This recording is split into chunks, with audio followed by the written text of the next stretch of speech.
पण गप्प गप्प राहायला आवडतं की खूप ओपन अप आहेस आणि खूप मजा मस्ती टाइमपास आणि पार्टी? नाही बोलायला खूप आवडतं. मी खूप बोलका आहे बट मला म्हणजे त्या माणसाची कम्फर्ट झोन पाहिजे. म्हणजे मी फर्स्ट मीटिंग मे बी एवढं नाही बोलणार पण वन्स आय ओपन अप मग मी खूप बोलतो.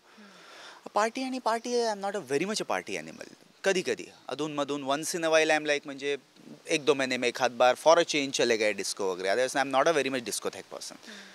मी I am a private person की एक 4 दोस्त अपना गए कहीं खाना खाने, अ डिसेंट डिनर, गपशप किए, आए, घर के अंदर ही बैठे हैं तो I enjoy that parties more rather than going out. Party करना है तो मेरे पार्टी का कंसेप्ट है कि 5 दोस्त घर पे जमा हो, जो भी करना है घर पे करो, will order food nice enjoy, उस टाइप का. पण मगाशी तू बोलता बोलता म्हणालास की इंडस्ट्रीमध्ये काही गैरसमज आहेत तुझ्याविषयी, तर ह्याचा तुला व्यक्ती म्हणून किती त्रास होतो? काहीच नाही. I don't care. I really don't care. कारण मी पर्सनली समोर इथे कोणी काही बोलत नाही ना. समोर सगळेच चांगले असतात. आय रिअली डोंट मी एवढं मनाला लावून घेत नाही. मला बरेचदा असं माहिती असतं की हा व्यक्ती माझ्याबद्दल याचं असं मत आहे. But I try to behave in a मी असा विचार करतो की मी चांगला वागीन. मे बी त्याचे असेल गैरसमज, मलाशी ओळख झाल्यावर त्याचे गैरसमज दूर होतील ना. कारण आपल्याला माहिती असतं ना आपण काय आहे. मी कोणाला असं कधी डावलण्याचा प्रयत्न केला नाही आहे. I am not insecure basically. मला दुसऱ्याबद्दल मग कोणी चांगलं करतं I really feel happy for all my professional friends also. When they do good मी त्यांना कॉल करून सांगतो की मला आवडलं, I really enjoyed your work, हे जे काय. सो असं मला नाही वाटत काही ते.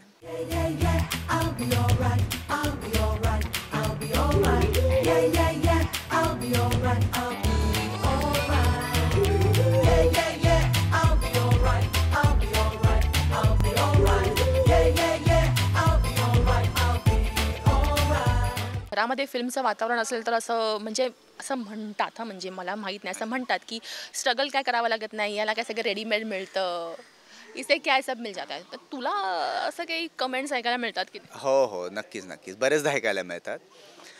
टू सम एक्सटेंट त्या गोष्टी काही प्रमाणात खऱ्या आहेत. खऱ्या म्हणजे फक्त की तुम्हाला यू गेट इनिशियल पुश तुम्हाला मिळतो. ते म्हणजे मी नक्कीच नाही म्हणू शकत. Like when I started may be तो फेज मला नाही बघावा लागला की मी प्रत्येकाकडे जाऊन जाऊन मला फोटोग्राफ वाटण्याची जी एक पद्धत असते, मग त्यांना फॉलोअप, मग त्यांच्या असिस्टंट्सला भेटाय. I got to meet those people directly. मी डायरेक्ट ते कोइन्सिडन्सली तर बाबा ॲक्टर तर ते ओळखीचे होते. त्यांचा नंबर मी डायरेक्टली त्यांना फोन करून की बाबा मला भेटायचं आहे. And they greeted me well की ये बाळा ये तू भेटायला. पण त्याच्यामुळे काम मिळत असं नाही. भेटतात इथे लोक. काम देण्याची मला कामं टोटली डिफरंट लोकांनी दिलेली आहेत. हेही तेवढंच खरं आहे. आणि तुझ्या क्वालिटीवर दिलेत. हां, म्हणजे ज्यांनी मला काम दिलं आहे त्यांना मी त्याच्या आधी कधीच नाही भेटलो. आणि ते एकदम यंग जनरेशनही होते. म्हणजे माझ्याच वयाचा डायरेक्टर होता. त्यांनी मला कधीच नाही पाहिलं आहे. आणि गेव मी काम बघून की मला या रोलला तू सुटेबल वाटतं रणजित, तू हा रोल तू हवा आहेस मला या रोलला. असं माझे काम जास्त झाले आहेत कम्पेअर्ड टू ओळखीमुळे. पॅकअप झाल्यानंतर, कॅमेरा बंद झाल्यानंतर रणजित जेव्हा ॲक्टर नसतो तेव्हा तो काय असतो, तो काय हॉबीज करतो आणि काय कुठे जातो, कसा timepass? I am with my friends, मित्रांबरोबर. या जे काय त्यांचा मूड असेल मित्रांबरोबर. हे क्लिअर केलेलं बरं, कारण फ्रेंड्समध्ये मैत्रिणी. हां, नाही मैत्रिणीसुद्धा जर का आता टाईम असला पाहिजे ना त्यांच्याजवळ सुद्धा. मित्रांचं युजली कसं मित्र मॅनेज करतात. म्हणजे मी त्यांना उशिरा पण भेटू शकतो. आता मैत्रिणीला भेटायचं म्हणजे टाईम लिमिटही येते परत. तर त्या दृष्टीने प्रेफरेबली असतं की म्हणजे मी विचार करतो की मैत्रिणींचा लवकर पॅकअप व्हावा, पण ते होत नाही. म्हणून ते समहाऊ मग तेवढे भेट होत नाही त्यांच्याशी. So sad, that's really sad. तुझ्या करिअरमध्येही तुला खूप प्रगती करता येऊ. टेक इट इझीच्या सगळ्या टीमतर्फे शुभेच्छा. Thank you very much. Always in life remember की जे काय होतं take it easy. Yes, that's it. Take it easy. Audience तुम्ही पण take it easy. Okay.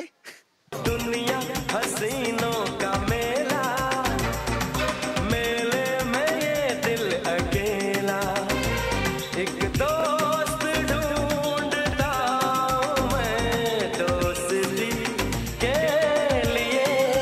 Ranjit जोगशी आणखी मैत्री वाढवायची आहे ना? चला तर मग एक नजर टाकूयात रणजितच्या स्लॅम बुकवर. चांद तारे तोड़ लाऊं सारी दुनिया पर मैं छाऊं, बस इतना सा ख्वाब है, बस इतना सा ख्वाब है.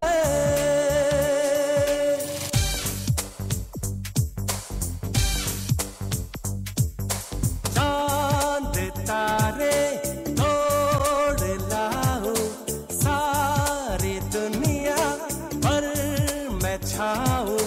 बस इतना सा ख्वाब है, बस इतना कितना सा ख्वाब है.